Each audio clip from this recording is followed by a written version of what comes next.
મિત્રો, એક સનસનીખેજ ખુલાસો કરવા જઈ રહ્યો છું। ગુજરાતના ઇતિહાસની સૌથી મોટી વોટ ચોરી ભારતીય જનતા પાર્ટીની સરકાર ગુજરાતમાં કરી ચૂકી છે।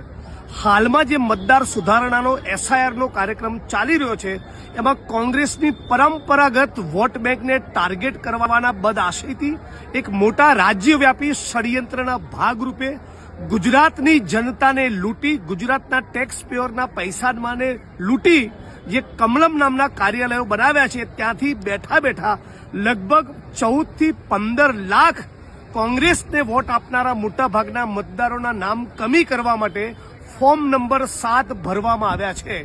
મારા વિધાનસભા વડગામમાં 24,000 થી વધારે લોકોની સામે એવો વાંધો લેવામાં આવ્યો છે કે એ લોકો અહીંના રહેવાસી છે જ નહીં, એમનું નામ મતદાર યાદીમાંથી કમી કરવામાં આવે।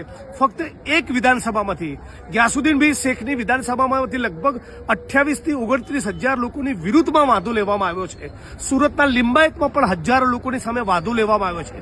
મતલબ કે ભારતીય જનતા પાર્ટીના કાર્યાલયમાં બેસી ભાજપના આગેવાન નેતાઓ અને રાજ્યની સરકારના અધિકારીઓ ભેગા મળી એક સુઆયોજિત ષડયંત્રના ભાગરૂપે લગભગ 14 થી 15 લાખ વોટર્સ એ ખરેખર વોટર છે, એ છતાં તેઓ મતદાર નથી એવા ખોટા આધાર પુરાવાઓ, એવી ખોટી ફરિયાદોના આધારે એમનું નામ મતદાર યાદીમાંથી નીકળી જાય એવું મોટું ષડયંત્ર રચવામાં આવ્યું છે અને એનો હું આજે ખુલાસો કરી રહ્યો છું।